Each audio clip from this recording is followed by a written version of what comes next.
입양모가 구속이 되고 난 다음에 저희가 11월 18일로 기억을 하는데요.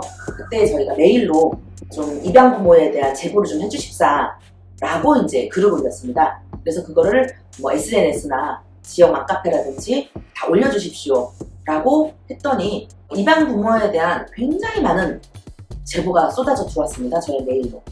그리고 11월 19일 이 정혜인이가 어디에 묻혀 있는지 궁금해하시는 분들이 굉장히 많았었습니다.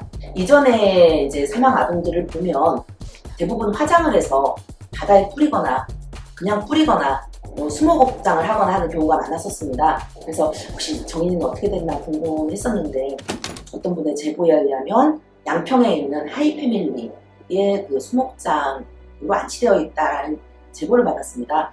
그래서 하이패밀리 측에 연락을 해서 확인을 했습니다. 그곳에 있다. 그래서 저희가 이제 공개를 했어요. 지금 양평에 있는 하이패밀리에 정인이가 수목장으로 묻혀 있다라고 했더니 저희 회원인 최수진 씨가 가장 먼저 하이패밀리에 갔습니다.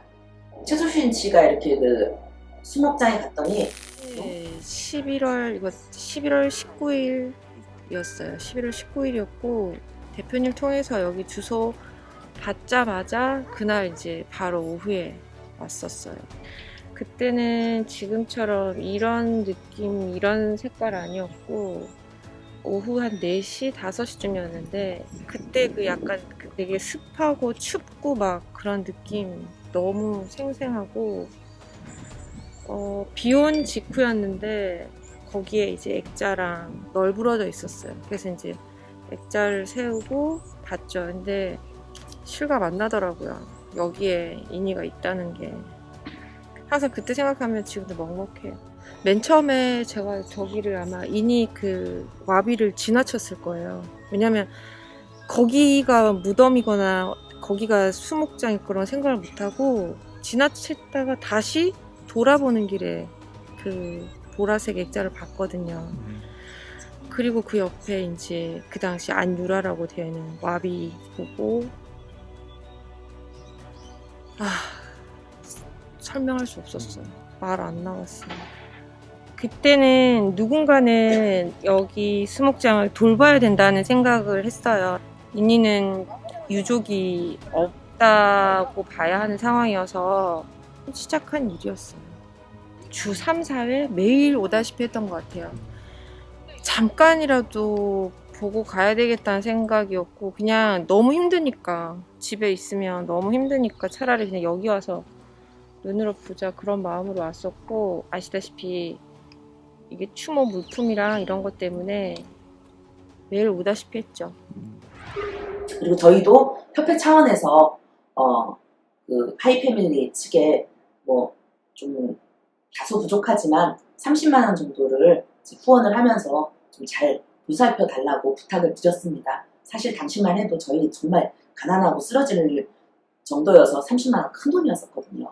그래도 이제 이 정인이 좀 잘 보살펴 달라라는 의미에서 보내드렸습니다. 이후에 이 최수진 씨는 지금도 자주 그 방문을 해서 청소를 하고 거기 물품들을 또 정리하고 치우고 하는 지금 그 일을 하고 있어요. 그 수목원을 이제 찾아간 회원들이 뭐 아이디어를 내서 뭐 아크릴 통도 만들어서 거기에 이제 물품도 정리를 해주고 그리고 우체통도 만들어서 정인이한테 보내는 편지 같은 것도 넣고는 있는데 문제는요. 이제 그것이 알고 싶다 방영 후에 이 수목원 위치가 이제 많이 알려진 다음에 일반 시민들이 굉장히 많이 오십니다. 평일에도 뭐 굉장히 줄을 지어서 그 추모를 하러 오신다고 하는데 문제는 그 마음들은 참 아름다워요. 몸무게가 빠져가지고 정말 영양 거의 실조 비슷하게 해서 이제 사망한 게 안타까워가지고 뭐 먹을 것도 같이 가시고 이러는 분들이 있는데 가서 이제 우유도 뿌리고 뭐 저기나 이거 뭐 하고 주변에다가 이제 뿌리는데 사실은 그렇게 되면은 나무의 뿌리가 썩습니다. 정인이는 어떻게 안치가 됐냐면 화장이 돼서요. 자연 분해되는 이제 조그맣게 쌓여서 나무 밑에 묻었어요. 그래서 사실은 그 수목장에 가더라도 그 밑에 정인이는 없습니다. 이미 이제 땅에 스며들고 나무에 스며들어서 흔적은 없죠. 그래서 이제 많이 가시는 분들이 이 나무를 정인이라고 생각하고 이제 정인이 본 듯 이렇게 가시는데요. 다 좋은데 거기다 뭐 우유 뿌리고 뭐 하다못해 뭐 커피도 뿌리고 술도 뿌리고 하시는 분들이 있다고 해요. 그러면 정인이 나무가 상합니다. 제발 좀 이번 영상을 통해서 그냥 가실 때 먹을 것 좀 가져가지 않으셨으면 좋겠습니다. 이게 이제 먹을 것을 이렇게 놓고 가니까 산짐승들이 내려와요. 거기가 사실은 깊은 산중입니다. 그래서 멧돼지도 내려오고 여러 가지 산짐승들이 내려오면 오히려 그 수목장을 훼손할 우려가 있습니다. 그래서 그 먹을 거는 제발 좀 안 가져가셨으면 좋겠고요. 또 정인이를 위해서 장난감, 뭐 옷 만들어서 가져가서 이제 놓아주시는 분들이 굉장히 많습니다. 사실 뭐 한두 번이라면은 괜찮은데 굉장히 많은 분들이 물품을 가지고 오시니까 놓을 데가 없습니다. 그리고 비가 오거나 눈이 오거나 이렇게 이게 다 묻어요. 그래서 처음에는 이거를 이제 수거를 해서 최수진 씨가 수거를 해서 이제 어디 좋은 곳에 기부를 하려고 했는데 거기서 받지도 않습니다. 이게 일주일에 막 큰 마대자루로 여러 마대자루가 나옵니다. 그래서 이 정인이를 보러 갈 때 그냥 꽃 한 송이하고 편지 하나만 써가면 어떨까? 이 아이한테. 근데 물품은 오히려 뭐 정인이한테 굉장히 좀 해롭다라는 걸 좀 이해를 해주시고 정인이 보러 가실 때 국화꽃 한 송이 많이도 가져가지 마세요. 그리고 정인이한테 보내는 편지 이 정도만 가져가시고 정말 간절히 부탁을 드리겠습니다. 이 11월 19일 날 또 어떤 제보에 의해서 이 입양부모한테 법무법인이 통째로 선임이 됐다는 사실을 알게 됐습니다. 그래서 그 10명의 변호사가 달라붙은 거예요. 저는 이 법무법인을 사는 게 얼만큼의 돈이 드는지를 잘 모르겠지만 아마 막 굉장히 굉장히 큰 돈이 들지 않을까 하는 생각이 듭니다. 그래서 이 입양모와 입양부가 둘 다 이제 목회자 자녀거든요. 그래서 뭐 유학도 다녀오고 직장이라든지 뭐 그 입양을 할 때도 여러 가지 특혜를 받은 걸로 알고 있어요.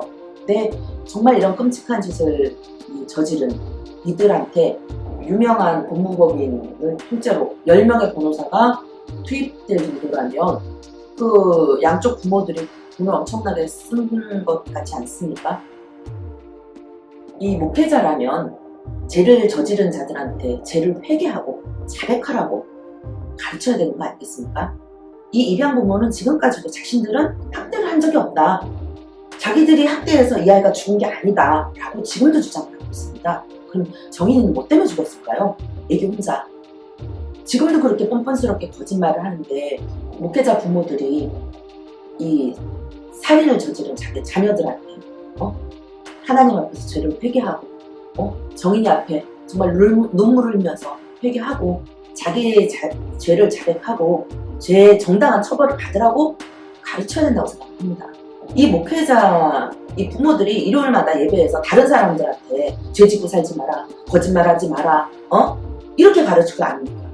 그런데 왜 자기 자녀들이 거짓말을 하고 있는데 변호사를 붙여가지고 죄를 감형받으려고 합니까? 저는 그게 있을 수 없는 일이라고 생각합니다. 적어도 목회자라고 남을 가르치는 위치에 있는 사람들이라면 부끄러움은 알아야 된다고 생각합니다. 내 자녀가 그렇게 살인의 죄를 저지르고 또 정말 가장 힘없는 아이를 죽였다면 목회 못합니다. 뻔뻔스러워서. 적고 기도원 들어가서 부모부터가 하나님 앞에 자신을 내려놓고 회개를 해야 된다고 생각을 합니다. 지금도 그 두 목회자분들 목회합니다. 안동과 포항에서. 그리고 자기 자녀들이 잘못을 저질렀음에도 불구하고 왜 한쪽 말만 듣느냐, 아직 재판이 다 끝나지 않았다, 뭐 이런 식의 뻔뻔스러운 반응이 보이고 있습니다. 그래서 제가 카페에 10명의 변호사가 선임이 돼 있다 라고 얘기를 했는데 회원들은 미국의 CIA 뭐 뺨칩니다. 아무 설명 없이 변호사들 이름만 올렸을 뿐인데 어느 법무법인이라는 게 딱 나오고 벌써 회원들이 그 법무법인에 전화를 해서 항의를 하는 사태가 벌어진 겁니다. 그래서 이제 그 법무법인에서는 이제 난리가 났겠죠. 우리 회원들이 항의를 하니까. 그래서 뭐 사임을 하겠다 라고 얘기를 했는데 제가 이제 들어가 보니까 아직 사임계가 제출이 안 돼 있어요. 그래서 회원들한테 아직 사임 안 한 것 같다 라고 했더니 그 법무법인에서 전화가 온 겁니다. 자기네가 사임계를 제출했다고 하고 그러면 그 부분을 확인하지 않은 내 불찰이다 해가지고 이제 그 부분에 대해서 제가 수정하는 글까지 올렸습니다.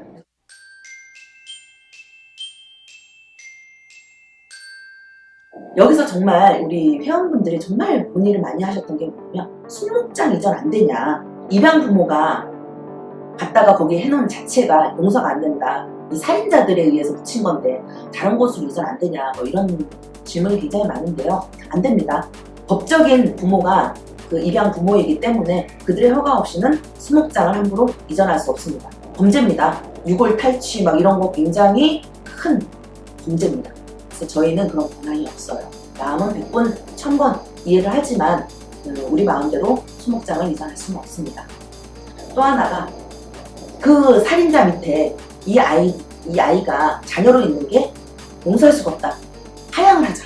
이런 말씀들을 많이 하시는데요. 민법 제891조에 보면 이 양자가 사망하면 입양의 취소를 청구하지 못한다라고 되어 있습니다. 그러니까 그 마음도 또 100번, 1000번 이해를 하고 저도 같은 마음이지만 법적으로 사망한 정인이는 하양을 할 수가 없습니다. 또 사선 변호사를 선임을 하자. 정인이한테. 그래서 막 이 아이를 위해서 싸우도록 해주자. 이런 말도 굉장히 많았었습니다. 이 아동학대 범죄 처벌 등에 관한 특례법 제49조에 보면 이 아동학대 피해자는 국선 변호인을 조력을 구할 수 있다라고 되어 있습니다. 물론 이제 사선 변호사도 선임할 수 있죠. 근데 정인이 경우 애기예요. 사선 변호사를 선임할 수 있는 것은 친권자들이 할 수 있습니다.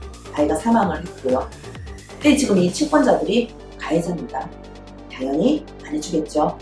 그러면 제3자인 우리는 당연히 변호사 선임을 못합니다. 그런 안타까운 점이 있습니다. 그러나 그건 우리가 할 수 있는 권한 밖의 일이기 때문에 그런 부분에 너무 이렇게 몰입하지 마시고 다른 것에 집중을 해서 어떤 일이 정의를 위한 것인가를 생각해 보셔야 될 것 같습니다.